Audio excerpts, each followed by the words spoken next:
Welcome to Uncle Jimmy's podcast. Sit back, relax, and enjoy the conversation. What do you both think about fear? I'm not in this world to live up to your expectations. I'm here to live up to mine. He who is not courageous enough to take risks will accomplish nothing in life. Fear is a teacher. And I don't skip class. So good morning, good afternoon, good evening, everyone. Today, there are stories that entertain, and then there are stories that transform. Today's guest has lived a life that belongs in both categories. She's a mother of 6, not just a number, but 6 full hearts she has loved, protected, and poured herself into, often while navigating circumstances that would have broken most people. She has sat at a bedside watching her daughter fight against an illness no doctor could name. She has loved a man through the hottest chapter of his life. She has survived trauma that could have silenced her, and instead, she picked up a pen and told the truth. Her debut memoir, Notes from a Blackberry, is not just a book. It is a testament to what it means to keep going when life offers you no guarantee of how the story ends. It is a love letter to resilience, and it is proof that the most profound blessings are often disguised as our devastating challenges. She is also the CEO and founder of the Colin James Barth Outreach, a nonprofit dedicated to making sure that no woman ever has to choose between her safety and her survival, because she knows what that crossroad feels like. She's a writer, a warrior, a caregiver, a community builder, and above all, she is a woman who has decided that her pain had a purpose. Please welcome to the show, Julie Barth. Julie, how you doing today? I'm good, Jimmy. Thank you. Wow. I love your introduction. I'm like, who's he talking about? So I appreciate it. And I tell people, right, all the time. So throughout the podcast, you're going to see me looking down, right? I'm paying attention, but what I'm doing is, and I'm going to tell the listeners, it's my little thing of how I do my closing, because I do a closing for everybody. So as we're talking, right, and I'm writing over here my closing and going through it and rewriting it as we flow. So when you see me looking down, I'm fully paying attention, but I'm just, writing a little bit because I'm always writing. So Julie, No problem. before we dive into this, Julie, before we dive into this deep end, right, take us back to the beginning. Who were you before all of this? And what was life like in the before? I can honestly say I don't know what before was. I was born into chaos. I guess I had a relatively normal, whatever that looks like, childhood. But honestly, I met my first husband in grammar school, and it was almost written before I wrote it. So I've always been very a caregiver, whether I wanted to or not, to be honest with you. I think I've become a lot stronger, I guess, through all of the challenges, but also a lot kinder and more understanding. It gives you a very different perspective on life. And so I think it made me even more empathetic, which I don't know if that's a good thing. But it also has taught me that, I believe we're all here to learn something, a lesson, teach a lesson. And if you don't learn it, I think we're all kind of doomed to continue to repeat it. So that's why I finally said, all right, I hear you. I know what my purpose is here. And I'm hoping to save people from, the really hard times feeling alone, because we're never alone unless we choose to be. And I mean that sincerely. But I think a lot of people feel as if, that it's the other way around. And I feel that quite often, right? I suffer from depression and anxiety, right? And I say it oftentimes when I was going through it in the depths of my depression, I could be in a conference hall of 500 people, right? And I still felt like I was alone. I was by myself, right? But I knew there was certain people I could reach out to. But I think for me as a man, I think it was more pride, right?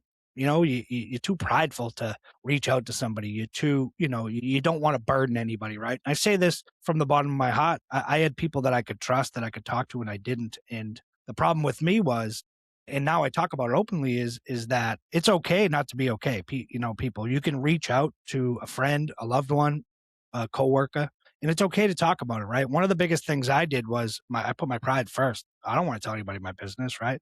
But I should have. I have clarity and I've come through it. And, I've been working on myself, and I say it quite often, right, Julie? If I'm not growing and learning every day, then I'm stuck in the mud. Yeah. Yeah. And I'm not, I don't know if it was pride for me, but I will say that I lived in unauthentic life because I wanted people to think that everything was perfect. Everything's perfect. Don't look over here. And even the people that I did trust, I found that, and there is this sense, and maybe it's because you're stuck in it, when you start talking about negative things, because they love you, they're so quick to be like, oh, it's okay, and try and fix the problem, or like almost convince you that it's not a problem. At least that's my experience. So then I would feel like, well, I don't want to bring the room down. Clearly, everyone wants me to stay positive. So I'm staying positive and I'm just going to be who everyone wants me to be Wants me to be. because Yeah. I don't want to push people away. I want them to like me. And when I'm with you, I don't want to talk about my problems because I want to have a good time. But it did feel like I wasn't me. I wasn't telling my true feelings. I wasn't leaning on people.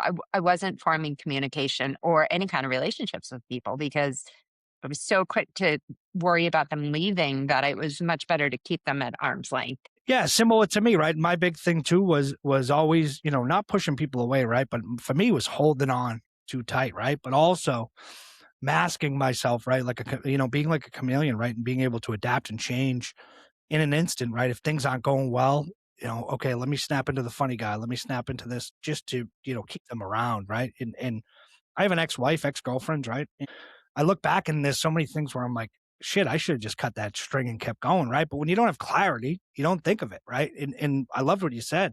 One of the things is being your true authentic self. Once you can become your true authentic self, and I say this on the podcast, and for me, it's only been about 10 months, 11 months almost, that once you can become your true authentic self, the world itself changes. You look at it differently, right? Mhm. Because Julia, as a mother of 6, right? You have to deal with every morning you get up, you have to deal with 6 different personalities, 6 kids, right? You know what they like, what they dislike, right? But also, a lot of times, all of that comes first, right? Before you, especially a mom of 6. I would say all the time. All I the only time, have yeah. 2 more at home. But yeah, I mean, I think I went, and especially as a caregiver, I say to people a lot, if my middle schooler is acting up a little bit, I'll say like, oh, she's getting under my skin. And nobody thinks twice about that. But I have a special needs daughter. And when you say something like that, it's almost like everyone around you is like, you can't say that about her. Yeah. That's just mean. And it's not mean. You're allowed to have feelings. You're allowed to resent things. You're allowed to feel stuck in something without guilt or remorse. And I still live 24 years in feeling as if I'm not doing her the service she needs. I'm not, so there's always that feeling. Again, like you said, the reason why I came out and I did what I do and I continue to do what I do is because once you put it all out there, I say things that I'm sure people roll their eyes at or they think I can't, people have asked me, how do you keep your private life private? And I don't. And the reason why is because when you put it all out there, when you air your dirty laundry, when you stand in your own shame and guilt, whatever's going on, nobody can touch you. And you're just like, you can love me or you can hate me, but I'm me now, and pick and choose who, I do this a lot with my kids now because I grew up thinking that you had to be liked, be nice. You have to be liked. And although I still believe in that, I do. I think that we all have an obligation to be good people, but being a good person doesn't equal being nice. That's been something that I've really tried to instill in my children. Like, if someone has a problem with you, if you've not done anything wrong, then it's their problem, not yours. Yeah. Or the saying that, what people think of you is none of your business is one Yeah. of my favorites, Yeah. because I did live many years trying to be what everybody wanted me to be to make them happy because making them happy made me happy. But that's a road to an endless journey because no one's ever happy. There's always, with all your personalities and all the people in your life, you cannot please everyone. And there are people out there that simply don't like you because you are too nice. So, Yeah. it's really a never ending cycle to get people to like you or to be who they want you to be. They want you to be. And I Yeah. say, Julie, all the time, right? Now that I'm my true authentic self, I don't give 2 shits if you like me, if you dislike me, because it's not going to bother me. Like it used to bother me so much before where I would just try to fit in, right? Fit in, not with the crowd, but fit in with everybody.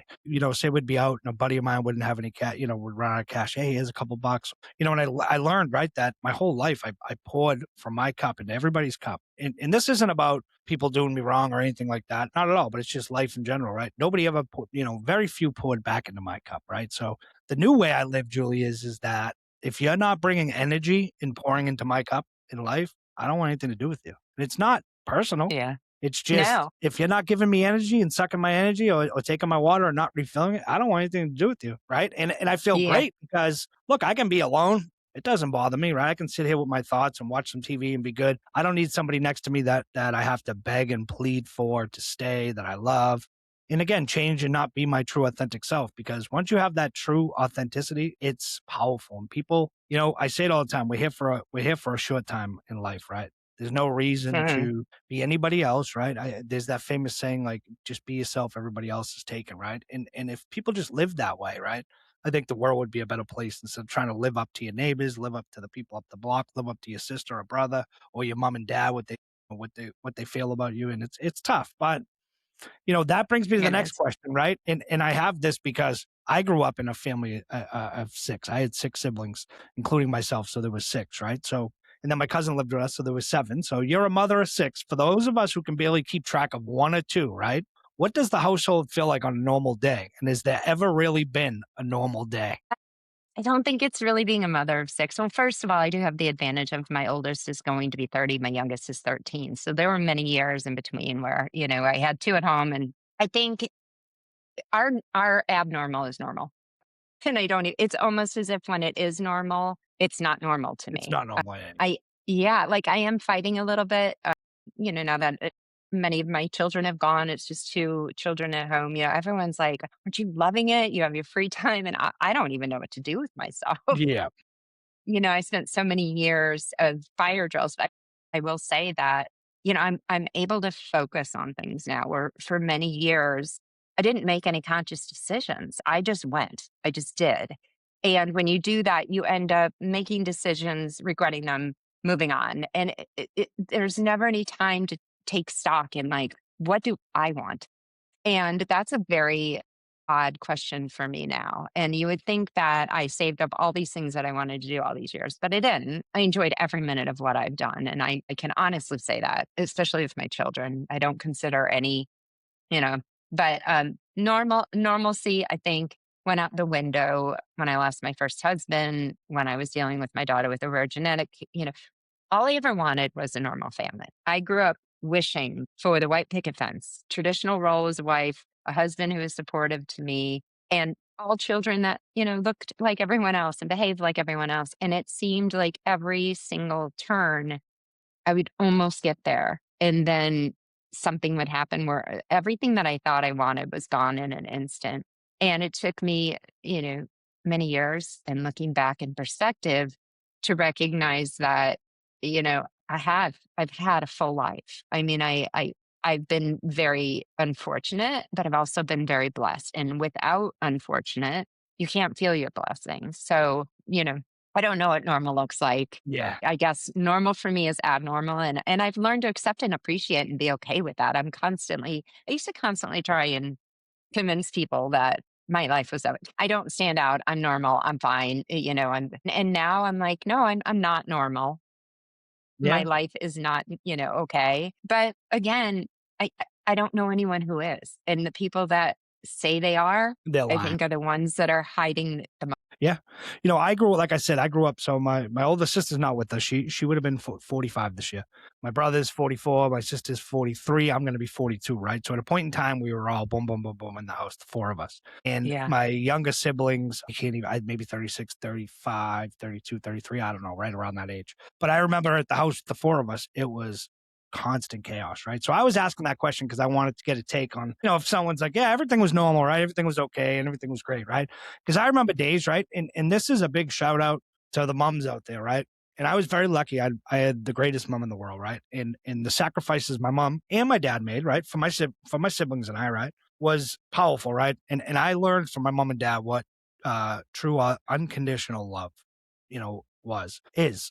For me, my mom and dad loved each other, but my mom and dad never put themselves first. It was always the kids first, the kids first, the kids first. My dad passed at 52, such a young age. And then my mom, was 64, I believe, when she passed a couple of years ago. But my dad's been gone 60, my mom 4 years now. And when I saw so many things with my mom, right, now that I look back and I see the backbone of the family, right? My mom, the glue that kept the family together. My mom, right? The best mom in the world who kept the seven of us at one point in time from killing each other, right?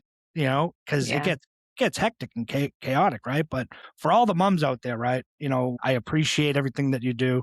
Being a mom, I say this quite often, is a full-time job, right? And a lot of moms out there now are working 40, 50, 60 hours a week, coming home, taking care of the kids. We have to come to some, crossroads here in America where we can get back to, and I'm not saying a mother has to stay at home, but, being able to be home, I say it all the time, we had a village when I was growing up. So oftentimes if mom had to go to work and dad was at work as well, my great aunt would be there, and we always had someone watching out for us and taking care of us. And it was funny because I don't know if it was like this in your family. Like we were big enough. So a big, huge family that we would eventually, like my older brother went and stayed with grandma. I stayed with grandma. My little brother went and stayed with my great aunt, right? It was almost like giving my parents a break, a break that they needed because it's a lot. It's a lot. And I, the one thing I struggle with, Julie, is not being able to have my parents here now and being able to thank them for everything that they did, not just for me, but my siblings as well, and that's one thing I tell people. If you still have your parents, tell them you love them, tell them you appreciate everything that you did. Parents never do anything out of spite or hate, it's just out of love. And I look back now and I say it oftentimes, my dad would discipline me. And I look back now and I'm like, yeah, he was just looking out for me. He had been through it, so he was just looking out for me. It's not that dad didn't want me to have fun. It was dad was looking out for me, and he didn't want me to Yeah, and get hurt. it's not easy for us either. I remember my mom used to say something, what was it? It's going to hurt me more than it's going to hurt you. And I Hurt was like, you. oh, you have no idea. As a parent, it's so true. Nobody wants to be the bad guy. And unfortunately, I've been a single mom pretty much forever. Yeah. I have a really hard time being a bad guy. So I get that. But And you've had to what play you the say role of about your mom mom and is, dad, right, Julie? yeah, I You've have. had to play Yeah, both roles. Yeah, and I have. Yeah. that can be, and think about it, right? How taxing that is just on yourself, right? So, you come home and it's just you raising the kids, and it must be so tough, right? So hard because, like you said, sometimes you have to, be the bad cop, and you don't want to be, right? Because you Yeah. want Well, everybody you to got go to play both of smoothly. them at the same time. Got to play You're both of like, I them at don't the know who same I time. am Yeah, today. yeah. Yeah. So Yeah. your memoir, right, is called Notes from a Blackberry, right? And there's a real origin Yes. story there. Can you walk us through what the Blackberry actually was and when you started keeping those notes? So I ended up marrying. My first husband was my grammar school sweetheart, my first kiss. We ended up meeting back in college after college was over, and we moved in together, and things moved really, really quickly. When you know someone your entire life, it was almost like we kind of felt like it was meant to be, and it just naturally flowed. And we had my son, and then I wanted a big family. So we proceeded to have two more children. We had two miscarriages, and then we had my daughter Tatum, and she had a rare genetic disease. So that led us to traveling around the United States for 5 years, and really me, because Colin was a trader down at the Board of Trade, and that was his name. So right after Tatum started getting better, things were on the mend. Again, I thought maybe I could have that life I'd always wanted, a stay-at-home mom, a supportive husband who I loved, who was my best friend. And so we had two more children, and we were really just getting on with life and, you know, really appreciating it more than I think we ever could have because of what we had been through. Colin, about 6 months prior to the incident, he just stopped being himself. He was very outgoing. He was very sarcastic. He was funny. He was my best friend. And all of a sudden he was very detached. He wasn't really So you doing knew much something with was us up. and crabby. I did. I thought it was stress, I'll be honest, because he was a trader. But we were having this huge party, and I said, you need to just go. And true to what you're talking about, he had been back and forth to the doctor, and they just kept handing him, like antacids. You're fine. You're fine. Suck it up. You're fine. And after about 6 months of that, I finally said, something's wrong. Like, I don't care what they're saying. Go to the hospital, figure it out. So he did. He went to the hospital, and within, gosh, I don't know, a couple hours, we were told that he had stage 4. Well, it ended up being that he had stage 4 pancreatic cancer. And, he was given 2 weeks to live. My youngest was 6 months and my oldest was 10. And then we had Tatum and sandwiched in between. So I started taking him down to chemo every Tuesday, and where I thought it would be like a great time for us to, because we had spent a lot of time traveling and not really being able to get to know each other very well. I thought, oh, well, here's our time. But of course, he was so sick that I would go sit with him, and I had a Blackberry. And I was just coming off of these crazy situations with Tatum where I would like take her in for a cold, and the next thing I knew, she was flatlining and I was reviving her. Like anything that could have gone wrong went wrong in such a unbelievable way that I started writing her story while I was sitting with them. And then I would email it back to myself to piece together. And in the midst of all of it, I started writing his story, my story, and how we met. And it then became real time. Yeah. So after he passed, I let it sit on my computer for 12 years and went ahead and did other things with my life. And after coming out of a second bad situation, I forced myself to sit down and read it. And got to the end of it. And I remember thinking, as crazy as it was, because it recounts, just the most unimaginary circumstances that it like my crazy life didn't even start yet. And Yeah. I sat back and thought about that. Like, this is the craziest story I've ever heard, but crazy didn't even start yet. So I released that book, or a second book and a third book, which are still to be released. But it recounts, me getting to know Colin, our childhoods together, all of Tatum. And it goes until we lose him in 2009. Yeah, I can't wait to get my hands on, on the book and read it. I'm excited to, I tell people this all the time. I have a stack of books, right? Because I always have authors on, and they send me the book, and I get so excited. I tell people, I'm like, I've made it. And they're like, what do you mean? I've made it. I got authors sending me books. They want reviews. Like it's powerful. And to read their stories, I had a guy on, Chip. I can't think of Chip's last name, but Chip had a book called it was a man with a lathe in a few stories. And he has a new book, Every Dog Has Its Day, and he sent me both of them. And so cool. He wrote me one with a little inspirational note on the inside. And I find that authors, right, that bare their souls in their book and tell their story, it's powerful, because I say it, right, Julie, if you could help one woman, right, going through it, that reads your book, right, you've done your job. You've done your job, right? And that's how I feel. Yeah. Yeah. It's also on audio. I will say that I am not a reader, and I hate admitting that. That's like a judge saying that you don't believe in taking sides. But so it is out on audio. I listened to it, and actually my childhood neighbor, who knew both Colin and I, is a voice actress. So she was nice enough, pretty famous, and she was nice enough to be the narrator of the books. Yeah. It's a lot easier for me to sit and listen to something than read it. I'll Didn't listen read to podcast or audiobook, but I'm always on the go. And so if you are, heading out somewhere, the audiobook, I think is a good substitute. When I'm traveling, I always download a book, because it's like through the airport or, on the plane. So I have something to listen to. Like I said, I can't wait to download it and listen to it. So you described the Thank book, you. right, as an uncommon love story. I love that Yes. framing, right?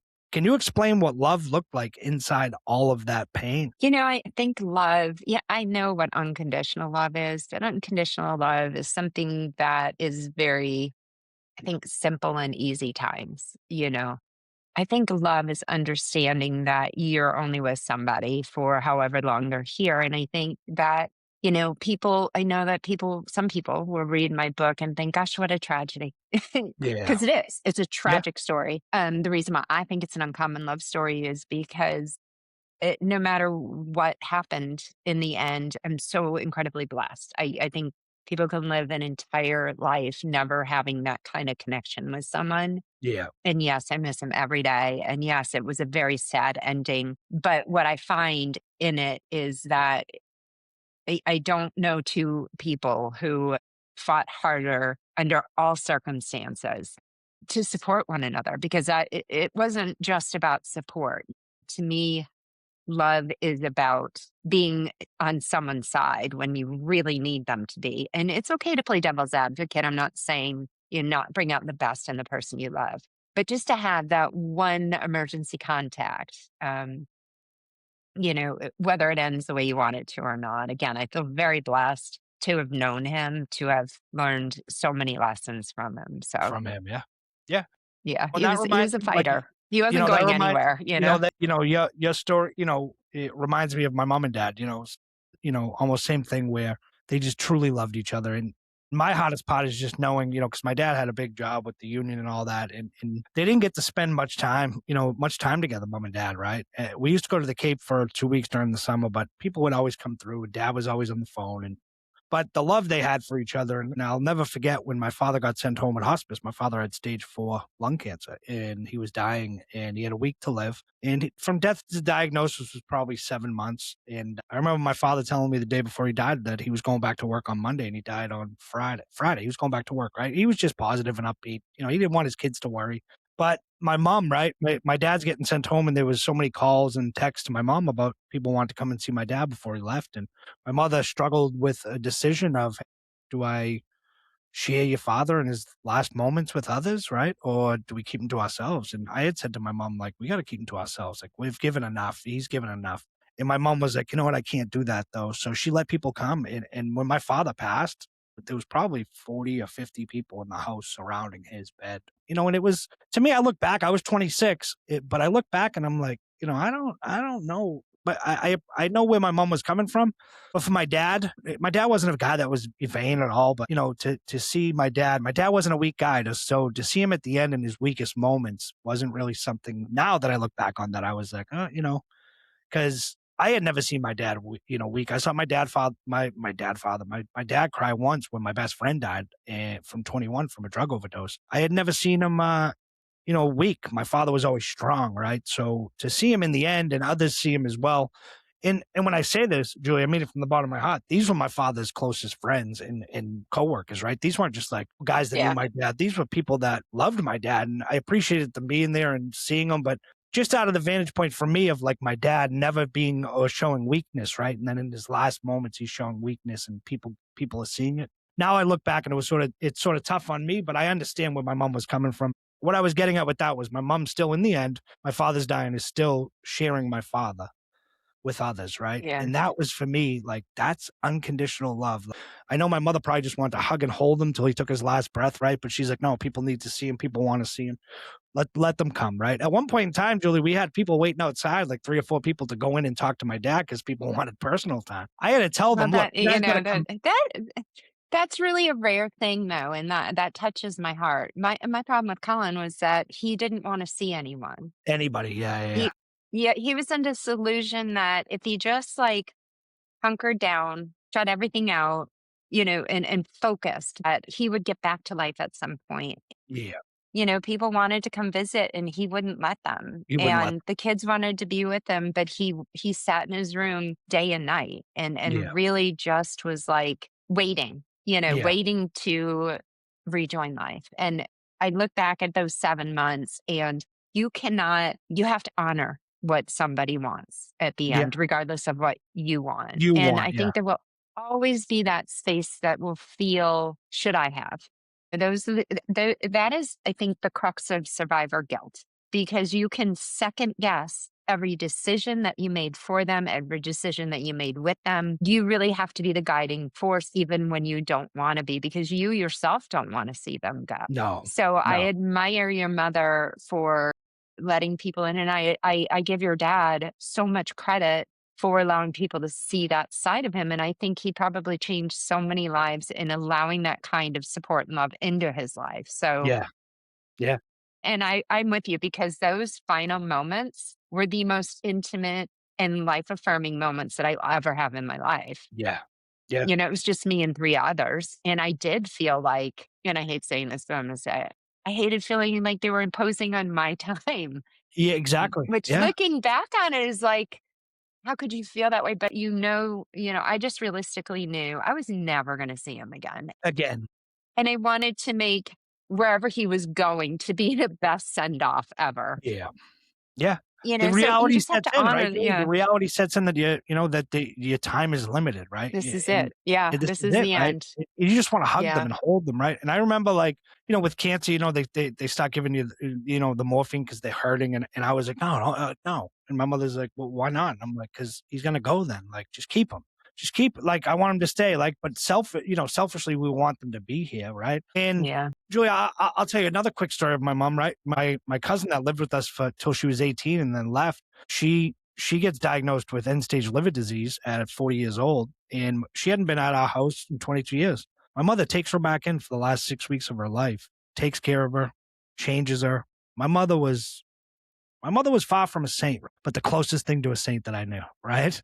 Yeah. But just my mother with the unconditional love. If you're family, my mother didn't care. Like, you could do anything, right? My mom would be upset. She'd be upset with you, and she would talk with you and teach you a lesson, but she would never talk down to you. She would scream and yell because there was 7 of us, but it was always from a place of love, right?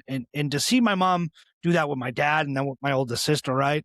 It was powerful to see my mom, how strong she was and how much family meant to her. Because again, my cousin had left and she never came back home, and she lived her life and ended up in stage liver disease. And my mom takes her back in the last 6 weeks of her life and takes care of her. And I'm just like, wow. And then my mom goes, right. And we take care of her, and it's not a funny story, but my mom was dying and she couldn't get home.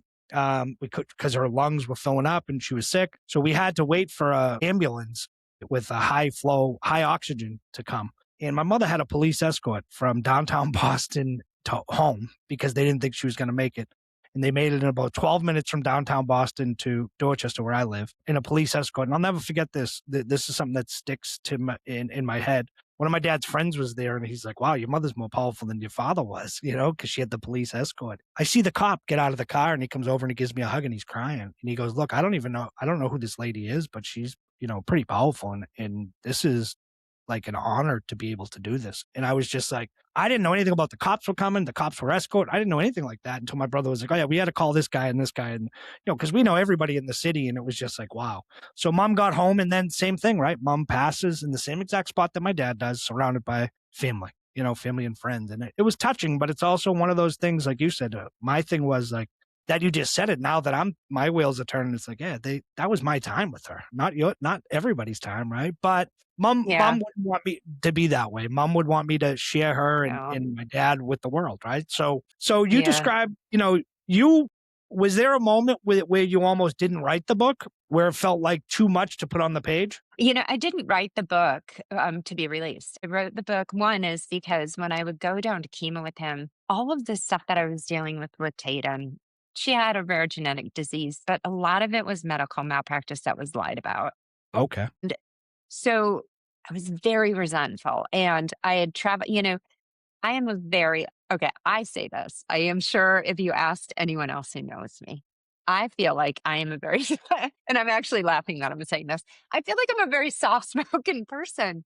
But there was something about the situation with Tatum that brought, any mom knows, brings out this lion in you. And I found myself yelling at people, and necessarily so, because she was dying all the time and I was being lied to. But it was very hard for me to reconcile this person yelling at everyone with this need to please that I grew up with and be the peacemaker.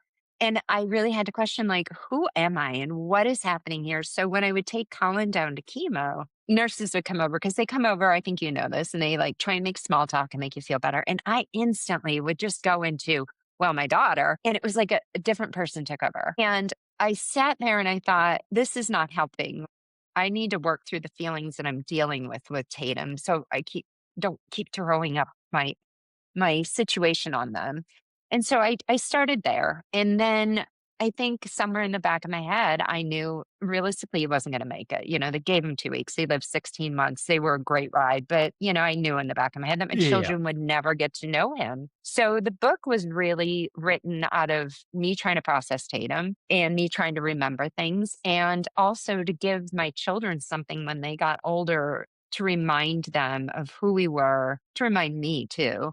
Of the love that we shared, because they were never going to be able to experience that partnership that we had. So I didn't write it to release it. I released it because after I read it, I thought I was so hard on myself. The whole time I was caregiving, I felt like I was not enough. I wasn't making the right decisions, that I was being selfish, that I was lying to him, necessarily so, but still lying to my best friend. And I really suffered for probably a decade with a lot of survivor's guilt that I didn't understand. And I think if I did, I might not have gotten into the second relationship I was in and what led there. So I released it because I'm hoping that people that are going, either they know someone or they themselves are going through it. If you can read that book and look at me as a heroine and give me grace, then I hope that you can do the same for yourself. And I think, reading it from the outside for the first time, I recognized I did the best I could. It didn't work out the way I wanted, but I did the best I could. But if you had asked me during that time, after that time, I had nothing but bad things to say about myself, how I didn't give Colin enough time, or I should have taken him to MD Anderson.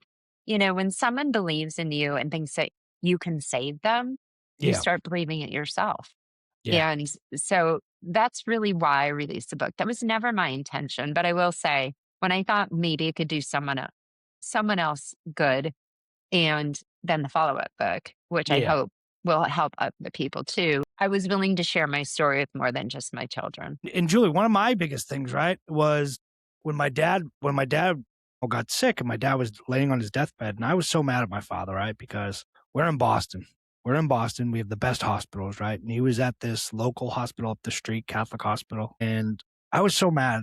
And I said to my father, I said, Dad, I'm so mad you didn't go get a second opinion. And he looked at me and he said, I went and got a second opinion in Boston. And they told me the same thing.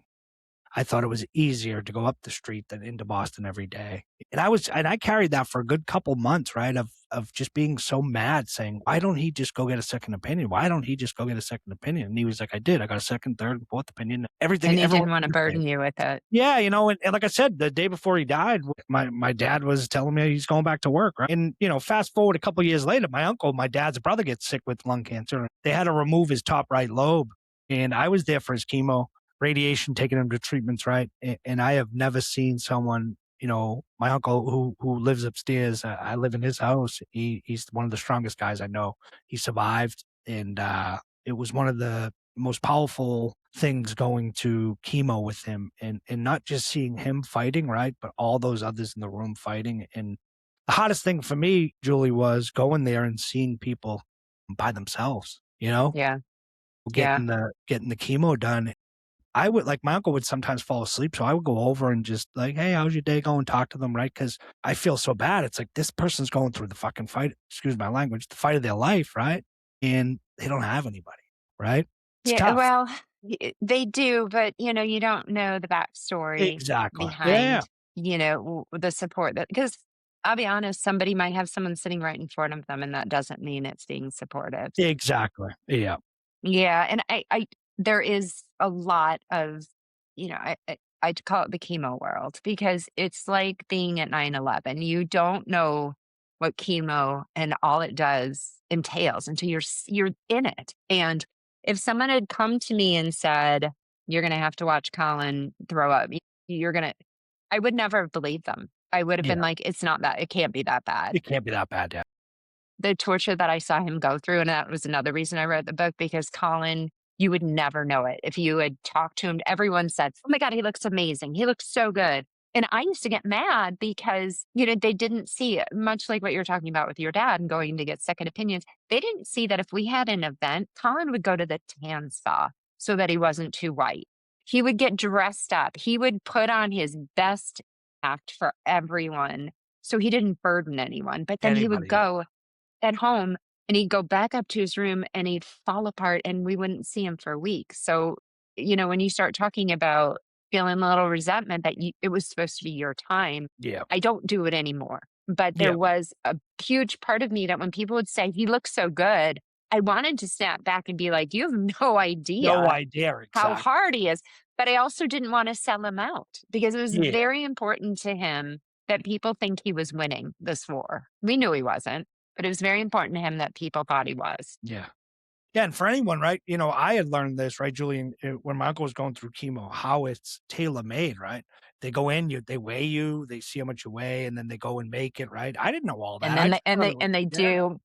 it's Yeah, and crazy. they run your blood work to make sure that Yeah. you have enough electrolyte. And if you don't, you're dismissed. Yeah. Yeah, it's a very, know, the whole process is, you get a little chair, someone to sit in front of you. They hook you up and they're like, bye. You can't imagine unless Yeah. you're in it. Look, I remember my uncle, right? And I'll get to the next question after this. I remember my uncle going through it, right? And one day we're sitting there and he's just eating a cheeseburger like nothing's wrong. He was just, my uncle, went down to almost, I think, 112 pounds. And to see Yeah. him like that, right? My uncle was, not a big guy. He's short, but he would have some weight on him, but he would look good. And when I saw him like that every day, I was like, in my head, I used to drive him to the treatment saying that this could be the last drive. Yeah. He may not make it, right? This could be the last drive. And I remember going in one of the times and they said, 112 pounds, we got to call his doctor. We got to check this. We got to check that. We got to do this. And I'm just like, what's going on? They're like, well, he lost 10 pounds from last week. And it was like, and he wasn't eating. There's so many things that go with it that people don't see behind the scenes. Yeah. Especially You which can't get to know- imagine it. Yeah. No.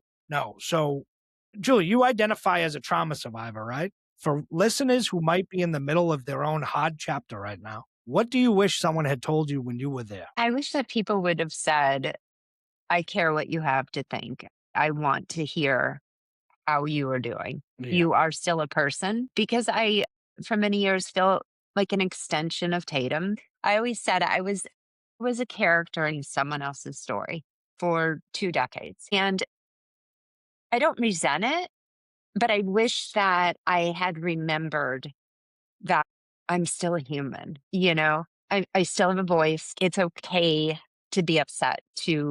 I remember probably one of the worst days, and this sticks in my mind. If you read my books, hopefully this puts it into perspective. The worst day that I can remember, and the day that I regretted more than anything, and I still shudder. You know, as I said, Colin wanted everyone to think that he was doing fantastic. And I was running around Tatum, who, had pneumonia all the time, and, 3 other kids, and one was a baby. And you were And I navigating remember basically, right? Sorry, Julie, you were navigating two yeah, enormous crises simultaneously, right? yeah, Going on. Yeah, going on. right. And trying so hard to just, Keep it all together. everything's fine here, like I said, yeah. And I remember sitting I was talking to one of my best friends, and Colin came down, and he said, and he was so sick. And he said, I'm going to go get, I said, where are you going? And he said, I'm going to go get a massage. And he walked out the door, or I thought he walked out the door. And I was talking to one of my best friends. And I said, well, I'm glad he gets a massage today, because I won't be able to even eat. And I peered around the corner, and he was standing there. And in that moment, I thought, how dare you? Like, I'm sorry. Like, he's dying, and you're bitching about the fact that he wants to have some relief in his life. And I Yeah. just remember at that moment thinking, I'm never going to complain again. And unfortunately, I think that's when everything went under lock and key, because the guilt of thinking, poor me, had me so ashamed that I thought, I'm never going to put myself in front of, or resent him or the circumstance. It wasn't that I resented him at all. It was just I was burnt out. But I had no forgiveness for myself. There was no leeway. There was no excuse for any emotions that I had that were not kind and understanding and empathetic. And, I would catch myself every time and say, if I remember, I would be walking out the door, and he would nonchalantly say, oh, by the way, I missed the toilet. I threw up all over the bathroom. And you're not even allowed to be like, oh, Yeah. you can't have any feelings that aren't positive and supportive and giving. And as a caregiver, you shrink, you forget that you're a human, and that you're not a bad person. Yeah. You're in unimaginable circumstances, feeling unimaginable things, and saying things that are natural. They're not natural to you, and nobody even hears you. Most things I said were in my inside Internal. voice, which is what I Yeah. call it. But I heard it, and Yeah. I remembered it, and I really didn't like myself for many years, thinking, you wished him gone, and now he's gone. And you Yeah. lied to him. You told him we were going to chemo when he wasn't going to chemo, and those things, I think, just really destroyed my own self-esteem and how I felt about myself, or whether Your I was a good self-worth. person, or being a good person. I thought, how dare you, Well, feel Julie, too, bad for yourself. you got to give yourself some leeway too, right? And I say this, right? From the bottom of my heart, I mean this. And people will never imagine, right, what you went through until if they ever lived it, right? A daughter that's sick, a husband that's dying, right? And you're going from one hospital to another with your daughter, with your husband, right? You're running through it. But the one thing I think that gets lost, right? And, for you, I think you have to realize, right? You were living it. You were also going through it yourself, right? Yeah. Burning the Yeah. candle Well, I at mean, both ends, yeah. right? Burning the candle at Yeah. both ends, making sure your daughter's okay, making sure your husband gets through his treatments, right? And no point in that time, right, were you saying, "Hey, is Julie okay?" You had to There make was no sure. Julie. Yeah. Yeah, you had There to was make no sure your Julie. daughter was okay and your husband was okay, right? So when you think back to it, right, give yourself some leeway, because going through those two crises simultaneously, right? A lot of Yeah. people would No. break them, right? A lot of people would turn to booze, would turn to drugs, right? Would turn to something to make them feel better, right? And thank God, right? You pushed through, and you were just there, right? Because I think of my dad and my mom when they were going through it, and I'm just like, hey, you know what? I couldn't do much. They were both dying of cancer, but the best thing I could do was just show up. Show up, Yeah. and that's the thing I think that gets lost. I know you founded the Colin James Barth Outreach, right? Named after someone very personal to you. Tell us what Yes. that organization does and why it is so important to you to build something like this. So again, I told you about the universe and lessons learned. And when Colin was dying, I remember saying to him, something is going to come out of this. I cannot, I have to make this mean something. But again, I think when you go through hard times, the natural tendency is to like put it in your past and be like, whew, I'm glad that's over and move on. And I did. And I tried to reinvent myself. I got married again. I put Colin's things in the basement. And, coming out of the second situation where I got divorced, and I think out of all the things that I've been through, that was the hardest time in my life because I was being told someone was attempting to ruin my reputation and tell things about me that were not true. And I was forced to defend myself. And I couldn't protect my children. I didn't have the resources to protect my children, but somehow I made it through. And when I got on the other side of it, I recognized that there's been Julie, the special needs parent who was fighting with malpractice, couldn't get, vaccines because they were $3,000. Fighting for that. There was Julie, the caregiver with four little kids and a dying husband. There was Julie, the widow who had 4 kids. Yeah. There was Julie. And so what I recognize is that women, when you speak of your mother, she is an amazing woman and probably not an anomaly. Women, what I find, that I'm a Generation Xer. We were told you can be in the boardroom, you can be at home, but really, it's not that I don't appreciate what women did to liberate us, I guess is what they call it.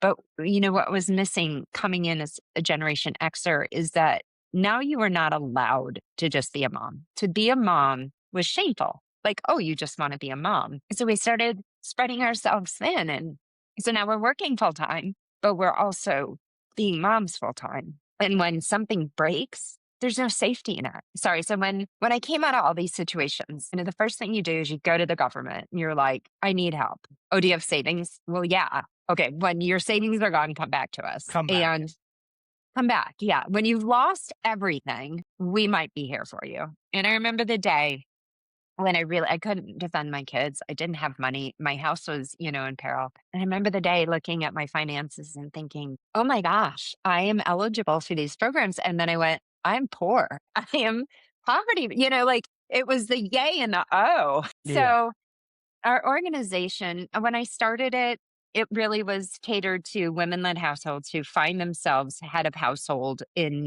by crisis or through some struggle, whether that means divorce, illness, whatever that means. And what we try and do. It was basically the financial bridge, right, that prevents poverty. Yeah. And, that's the thing is that I wanted to give mortgages and childcare and, all these things. But what I recognize is there are organizations out there that do that, but you can't find them because you've hit crisis. What our organization is doing differently, we call ourselves an atypical charity, is we act like we are building databases, 34,000 charities in South Carolina that help women. You don't know about them, can't find them. So you hit crisis and there's nothing to do. So we're building databases. We're trying to figure out who does what. And when you come to us, we take your individual situation, whatever that looks like, we pick it apart. We give you an action plan. We set you up with what you're eligible for. And then we try and provide a bridge for anything that we can't find some other organization to handle. Yeah. And, that's such a great thing because you said it, right? A mom. And I think I said it earlier too. It's 40 hours a week, 50 hours a week, right? But what you don't realize and people don't realize is mom is 24/7. Yeah. It never stops, right? And again, when I saw the, 6 kids, you remind me a lot of my mom, right? Of just giving everything that you have to your kids, to your husband, to Colin, but giving everything that you have. And when you see that, right? When you see your world collapse, right? Your daughter's sick, your husband passes. It breaks you, right? It breaks you, but you could have ran upstairs and sheltered yourself in your room. You could have ran away, right? Run away from it, right? That's what some people do. You could have just forgot about it, but you took that and you turned that into a great, the Colin James Barth Outreach now, right? Turn it into a purpose. And there's a lot of people that going to be help from this? You guys are doing great things because, like I said, the key detail that I have is that it supports women-led households in crisis and the financial bridge that prevents poverty, right? Just listen to that. It supports women-led households in crisis and the financial bridge that prevents poverty, right? It's one of those things where single moms, right? You said you've been a single mom for a while, for a long time, right? So not even that you're doing mom and dad's job, you're also going out to work as well. And it's like, how did you juggle all that? That's the question. Yeah. I don't know. Yeah. Like I think if somebody came to me and said, all right, I want you to write all the steps, you don't. People would say that to me all the time. Like, I don't know how you do it. How you do it. Yeah. But there's no, in my head, in the way that there's no way not to. Yeah. I never saw an out. And would I have taken it out? I don't know. But it's not as if you have a conscious choice to be like, yeah, I'm out. Can't do this Yeah. anymore. You just, and that is the miracle of women. And men have nothing but love in my heart for men. And I think sometimes I get misunderstood as someone who is saying men are bad or Yeah. women, in my opinion, we just do. I don't know where the strength comes from. I counsel women and they say to me after everything resolves, every time, thank you so much. I couldn't have made it without you. And my answer to them is always, you could have. I just reminded you of who you are and gave you the support to be yourself. Because when you're in these things, you forget what you're capable of. And that's the thing is like, nursed my husband. I saved Tatum. I went to hospitals. I did these things. I did these really hard things for a decade. But then afterward, I got into a relationship with somebody who told me, you're stupid. You're dumb. Nobody likes you. You can't put borders in my way, messed with my finances, did everything to sabotage me. And when somebody tells you that over and over again, you have no choice but to believe it or to leave. Yeah. And most women will believe it.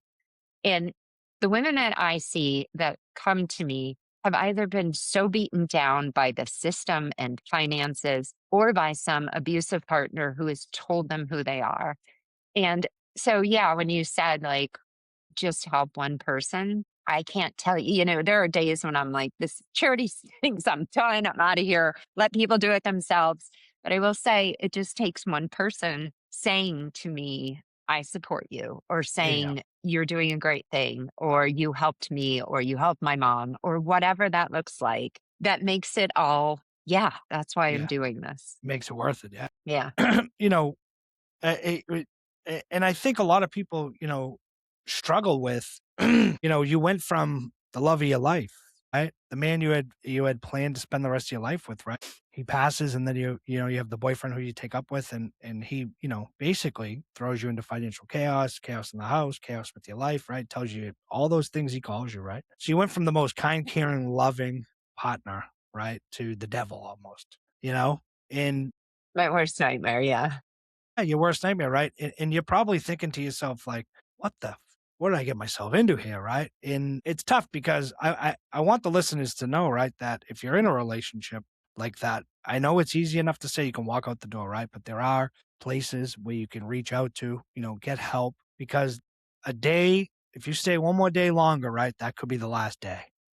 Because there's a lot of abusive guys out there, a lot of abusive women as well, right? And we need to learn that it's not a weakness to ask for help. It's not a weakness to reach out if you're going through a lot in life, whether it's, like you said, financial or, trauma, where they're beating you down mentally. It may not be physically, but they're beating you down mentally, right? Well, I will say, and I will stand by this. And if anyone wants to debate me on here, it always turns physical. If you stay long enough, it turns physical, because the way that they keep you in line is emotional. And as a human being, you can only be emotionally manipulated for so long before you shut down and you're like, I can't even Become a feel. robot. And once that happens, they have to ramp it up and keep ramping it up, and it will turn physical every time. And it only takes months. And, that's what we're seeing in society, is that people stay in these relationships. Oh, he never hurt me. She never touched me. It just takes months, and then it's too far. So I will agree with you. And, another reason why I am so passionate about our charity is because I think from the outside, as with cancer, as with everything, it looks so clear to everybody else. Yeah. Like, oh, just leave. And there's this impression that people don't leave because it's in their head. Like, oh, I can't leave because I love him. No, what you're hearing is them saying that. But what you don't know is they really are in fear because they've seen this person annihilate somebody else. They know that they've done stupid stuff that's going to come back to bite. There is a reason why they are staying, and it is not in their head. And it does not get better until you leave. And then it gets dangerous. So if, there's just this impression that you're weak if you stay and it's all in your head and everybody has the opportunity to walk away. Do you? 100%. But that doesn't mean it's safe. It doesn't mean it's easy, and it doesn't mean it gets easier, because I will tell you, it gets worse when you decide I'm staying. And that is not me telling you don't leave, because it's always going to get worse. Even if you Yeah. stay, it gets worse. Gets worse. Yeah, but it's just so important to have a third party in all of this, especially with emotional abuse, because you can't see it. You have friends, but you talk to them about it, and then they get on board and they start telling you how bad, your mate is. And then the natural instinct is to be like, hey, wait a second, that's my husband. So they Exactly. don't even know where to be in it. So anything you say to them is falling on deaf ears, because they're like, she's never going to leave. I've been telling her this for years. And you don't know what's been said behind your back, because my ex was building a case that I was crazy, Yeah. filming, setting the stage, telling people. And I was playing right into it because I was acting pretty crazy. I'm not going to lie. I was so hell bent on making this work, and Yeah. nothing was predictable. So I looked and appeared crazy. So by the time we actually went to court, I knew I was cooked, because Yeah. I was like, everyone in our world thinks it's my fault. And I've let them believe that. I've taken the fall for it. I've excused it. I have explained it away. And now here I'm going to come and say, oh, he did this. Who's going to believe me? Believe Because you. I have defended him for, Yeah. a decade. Yeah. So yeah, but it is, you deserve better.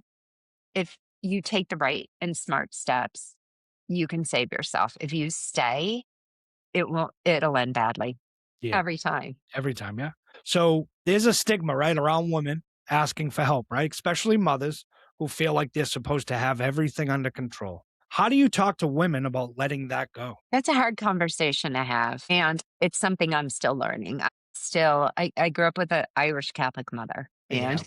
she was hell bent on making sure that we did it ourselves. We suffered in silence, and we never said an ill word. Yeah. And you don't ask for help. You just don't. Such the You do Irish it. Catholic You way. We have that suck up it here in up. Boston, where it's you suck it up, you don't tell people your problems, everything's okay. No, What happens behind closed don't doors is look here. behind closed doors. Everything's great. The marriage is great. You guys are a beautiful couple. The kids are great, right? The house could be on fire and they'd be like, you're great. Everything's okay. No, it's Yeah. not. No, It's falling apart. we're roasting marshmallows. It's not fire. Yeah. Exactly. So I'm not quite sure how to change all of those stigmas. I will say that I still struggle. Every day is literally a struggle to remind myself that I'm human and that it's okay to ask for help and it's okay to not be in control. I think one of the problems too is that when you're so taxed and you're in the middle of something and you are literally playing ringmaster, if you let someone into that world, first of all, you're ashamed because you don't want anyone to see it. Secondly, if you delegate a part of it, it feels like you've lost all control. And with a house of cards, if you lose this much control, it all falls. It all falls, yeah. Yeah. So I think that it's just the thing that I always stress is, there are people in your life, as you talked about, who love you, who support you. The key is to find out who those people are. You don't need 100 people in your life. You need one person. You Yeah. literally need one person. So if you don't want to tell anyone what's going on, find that one, whether that's a third party or what it is, and lean on them. Tell the truth. I'm going to say that again. Tell the truth, not just to somebody else, but you have to tell the truth to yourself. Because I yeah. think that the person you're lying to most is not everyone else. Because I will tell you, everyone knew I was messed up. Everyone knew my house was messed. Everybody knew my house was on fire. I just refused to admit it. And that is the only way that you can get yourself into a safe place, is when you admit it. And it doesn't matter what anyone else thinks or says, or you have to admit it to yourself. To yourself. But that's a hard thing, because when you do, you're forced to act.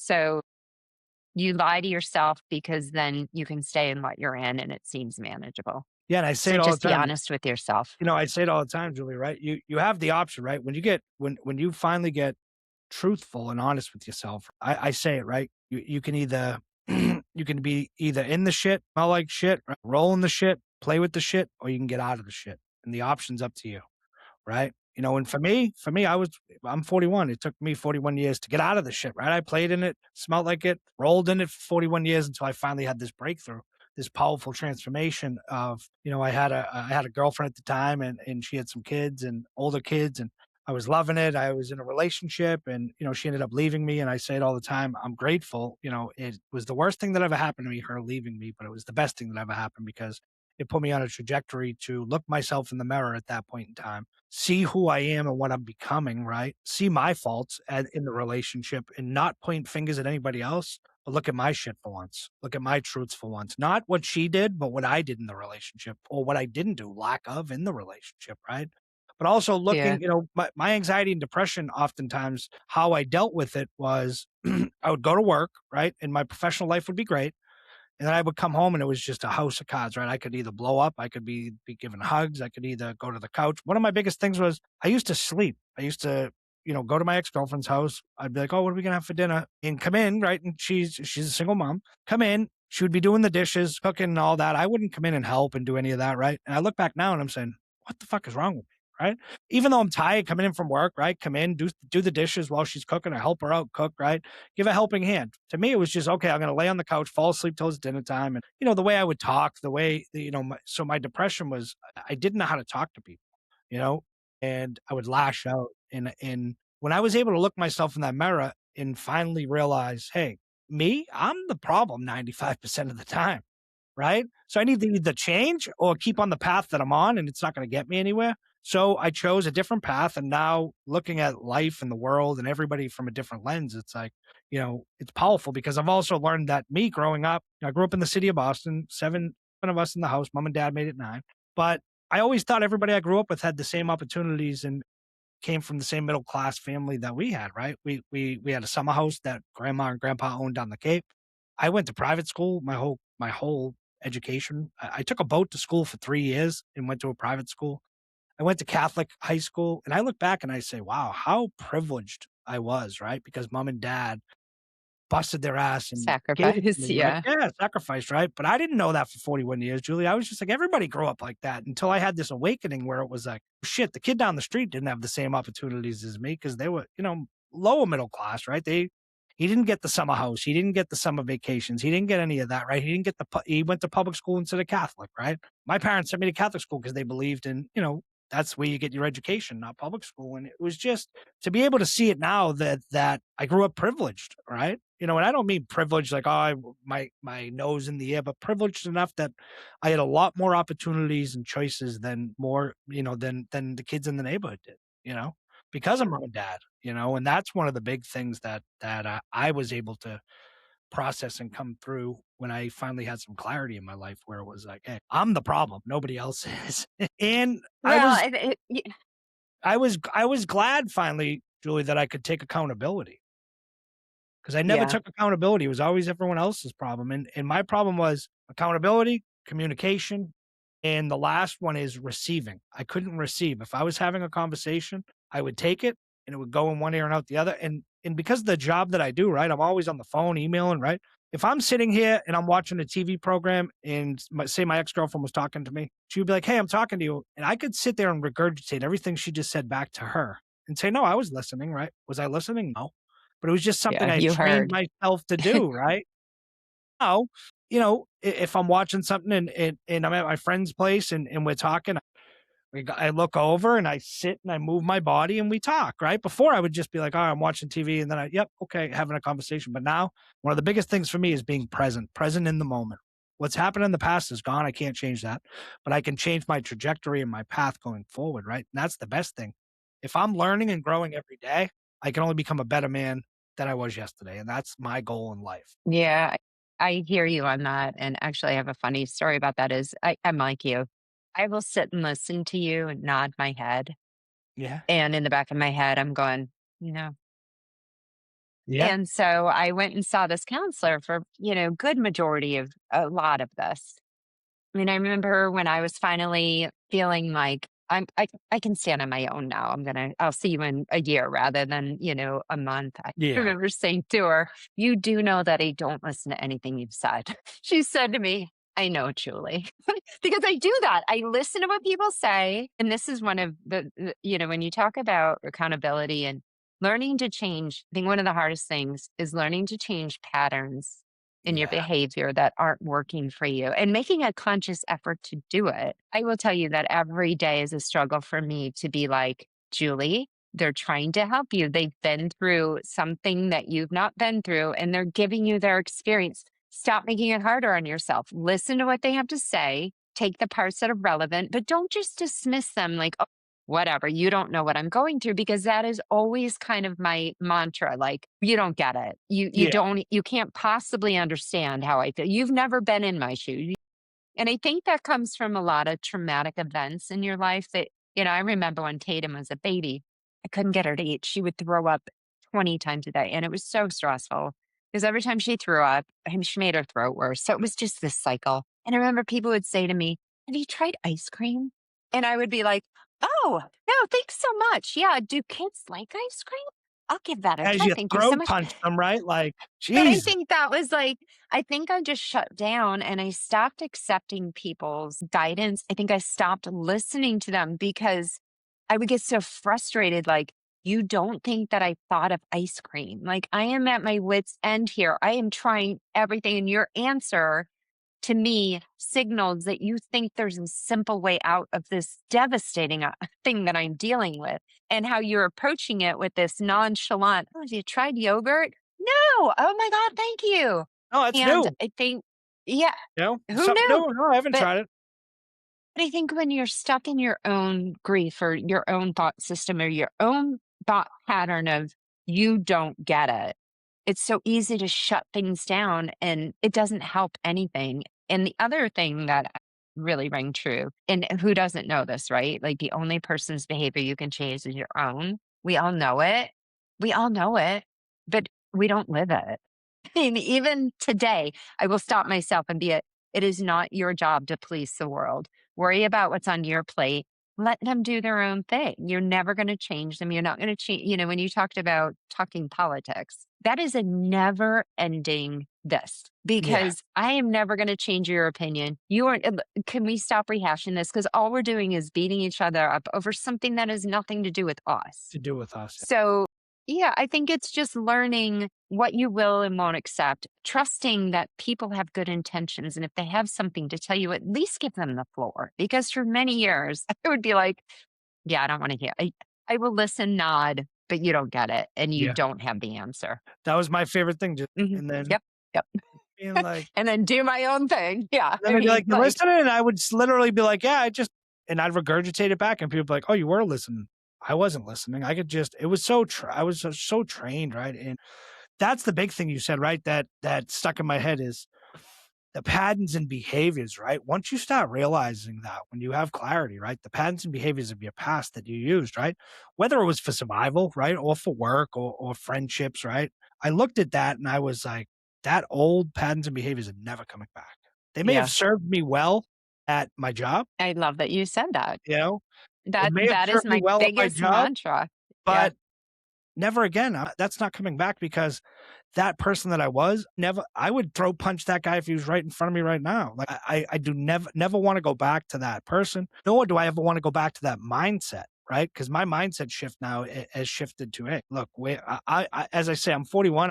I'm more closer to the end than the beginning, right? I'm only 41, but every day for me now is precious. I'm going to live every day like it's my last day, because we never know when that's going to come. So people that are in my circle, I got a small circle and I love it. And I love them and I love and appreciate the support.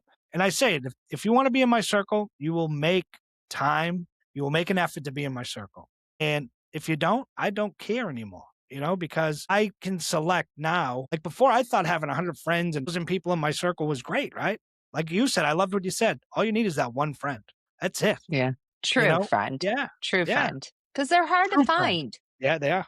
And here's the thing, I will admit, I am not a good friend to probably half of the people out there, as much as I want to be, as much as I adore them, as much as I care about somebody, if somebody is not available to you for whatever reason, whether that's a time limitation, it's an emotional stigma, it's not on you. So Yeah. move along and find someone who is. Someone who is. Stop trying to make that person, I spent a decade trying to make the person I was married to be married to me. Yeah. It doesn't work that way. Yeah. Like I could want that one. And I think about all of the relationships that I lost trying to hold on to one that was so destructive. Yeah. Because that is what I focused on. So when you learn who's worth your energy, who makes your life better, and who would be there for you, and that does it takes a lot. I still think it's a learning lesson. I still think I can meet someone and be like, oh, they'll totally love me, Yeah. when they don't. And the other thing is to not gaslight yourself. Somebody's giving you a signal that they don't care. They Don't don't assume they do. Exactly. Yeah. I mean, because I'm very good at, oh, they didn't mean it. No. They meant If it. somebody does something, if somebody wants to be there, they will be there. And if they're not there, they don't want to be there. It's not that they have A, B, and C, because I will tell you, if someone is important to me and I want to spend the energy on them, it doesn't matter what's going on in my world, I will make it work. And if somebody is not giving you that, then they're telling you how they feel about you. How they feel That's about you, yeah. just my, yeah. So before I get to the last couple questions, I'm going to let people know you can go for the book, Notes from a Blackberry, right? You can get it on Amazon.com. Search Notes Everywhere, from a yes. Blackberry, Julie Barth, right? And then From Blackberries Yes. to Thorns, right? Book 2. It's available on Yes. Amazon. From No. Thorns to Blossoms. It will be there. It It will. will be. I'm still, And then yes, you're I'm also still in working the on process. From Thorns to Blossoms, right? They're both written. Being an author is Process. apparently not as easy as it looks. Yeah.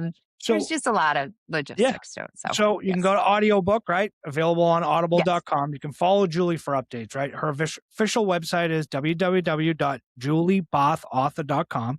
You can find her on Instagram at Julie_Barth_author, Facebook.com/JulieBarthAuthor, and then the nonprofit, Colin James Barth Outreach, www.cjboutreach.org, and then Hope for Tay, www.hopefortayt.com, right? That's where they can find you? Yes. Perfect. Well, the Hope for Tate is my special needs daughter. She's an artist. So we sell her art to fund the charity. Okay, perfect. I'm going to have to check that out and buy myself a piece. So Yeah. I can't wait to check it out after this. Your series, right? The books goes from Blackberries to Thorns and eventually from Thorns to Blossoms, right? That progression is so intentional. What does the blossoming look like for you personally right now? I always say everybody wants to be happy. They talk about happiness, and it's not that I don't want to be happy, but I find peace every morning. I wake up with peace, and peace is so underrated because you can't have happiness without peace. So to me, it looks like just every day waking up without some major ordeal and being confident that I'm doing the best that I can and I'm being a good version of myself. And that, I guess, like I said, just peace. It was a decade, well, many decades of fire drills and turmoil and chaos. Yeah. Yeah. And I will say that the last 10 years of being in an abusive relationship, I couldn't do anything about Tatum having genetic. I had no hand to play in Colin getting sick or Tatum, but I made choices in my second marriage, knowing that my mission is to stop other people from making those same choices. Brings me so much joy, and it makes it all okay, I guess. I have accepted and I've forgiven myself for a lot of the things that I feel I should have done differently. And if I can give peace to someone else or allow them to recognize their own peace, then, again, one person and I'm good. Yeah. Finding peace, right, is one of the most, I like to say it's one of the most elusive things on earth, right? It really is to find peace. But when you do find that peace, one of my things, Julie, was when I found out, when I found my peace was I was getting up earlier than usual, right? After I had some clarity in my life and I go to Dunkin' Donuts, right? Grab my coffee in the morning and I drive over to the beach and I watch the sunrise. And thinking of that moment and saying to myself, wow, this is what peace feels like. Watching the sun come up over the island of where I used to go to school, right? The island was right there where I used to go to school, and I'm having all these flashbacks and memories. And I see the sun come up, and I say, and 41 years of chasing this elusive peace, right? And once I found it and I have it, it's my anxiety, not that it's 100% gone, but I don't wake up with bricks on my chest anymore. My depression is faded, right? When you find that peace, it's almost like, oh, it's like the sun feels a little brighter today, and on rainy days, the rain feels great, cools me off, right? Peace is, Yeah, I say for so many years, it was like there was a band, a 10-piece band yeah, playing right here. yeah, And I was just trying to block it out. Like I yeah, wasn't even, the band stopped. There's no longer a band behind me. It's quiet and yeah. I can make decisions and I can be thoughtful and intentional. And And present, that is worth it. That to me, there's no other thing that people should strive for in life. yeah, It's yeah, not about that right house, the right car, because those things, they're in the band behind you. exactly. So if someone listens to this episode today, right, and they're in a season where they feel completely alone, what is the one thing you want them to take away from your story? Again, I think, I was under the impression for a very long time that people left me. They didn't talk to me and when people stopped talking to you, you stopped talking to them. And I really pulled back on life and I locked people out of it. And I didn't give them the satisfaction I robbed them of being able to have communication with me because I was always trying to protect myself. So when I say that there is always somebody out there for you, there is. I mean, if you want to be surrounded by love and by people you can trust, that comes from within. That's not about the people around you. That's about you. And yeah, and I think when you start recognizing that things aren't happening to you, things are happening around you. Yeah. Yeah, I think for many years I was like, why me? God hates me. Why does, I don't believe that. I believe, yes, bad things happen to people, but it's not happening to them. They're stuck in a situation where it's happening. And as long as you keep your heart open, don't stop trusting people. Don't, for many years, I just stopped wanting to be in relationships with people because it hurt. And I was like, eventually they're going to leave. So why would I even? Why even try? Yeah. That sets up, a whole host of depression and isolation, not being yourself, pretending you're someone other because you don't want people to know that you're hurt. I just think keeping yourself open to opportunities, to people, to situations, to friendships. Just don't assume you know what someone else is dealing with or knows or how they feel about you. Yeah. As long as you're good with you, that's all that matters. So last question, right, Julie? Where does Julie Barth go from here? What's next? Personally, creatively, and for the outreach. What's next? I think more the same. Um, I'm not, I'm not looking to make a name for myself or to be out there. I don't like celebrity. I don't want people to know me. I want people to know my organization.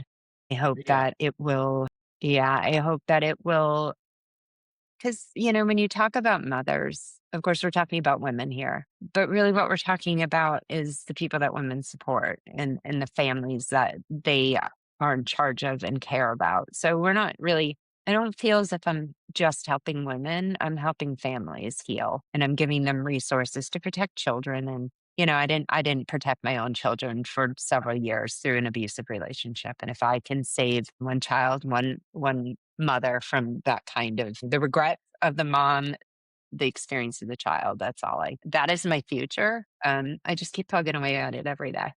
And Julie, I don't think I can say thank you enough. Not just for being here today, but for being brave enough to put your story into the world. Because here's what I know after this conversation.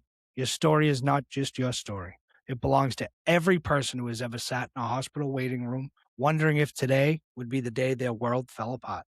It belongs to every mother who has held it all together on the outside while quietly unraveling on the inside. It belongs to every woman who has ever felt that asking for help meant she had failed. You didn't just survive, Julie. You built something out of the wreckage. You turned your Blackberry notes into a book. You turned your grief into a nonprofit. You turned your darkest chapters into a community of people who no longer feel alone. This is not ordinary. This is extraordinary.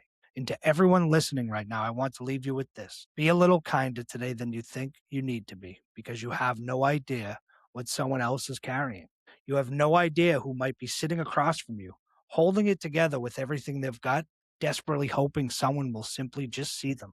Be that person. Check in, show up, reach out. It costs you nothing, and it might mean everything to them. Julie Barth is proof that one person's courage to share their truth can create ripple effects that touch lives that they will never even know. So carry that with you. And if you're in the middle of a hot season right now, hold on. From blackberries to thorns to blossoms, the story is not over. Thank you so much, Julie. Thank you for having me.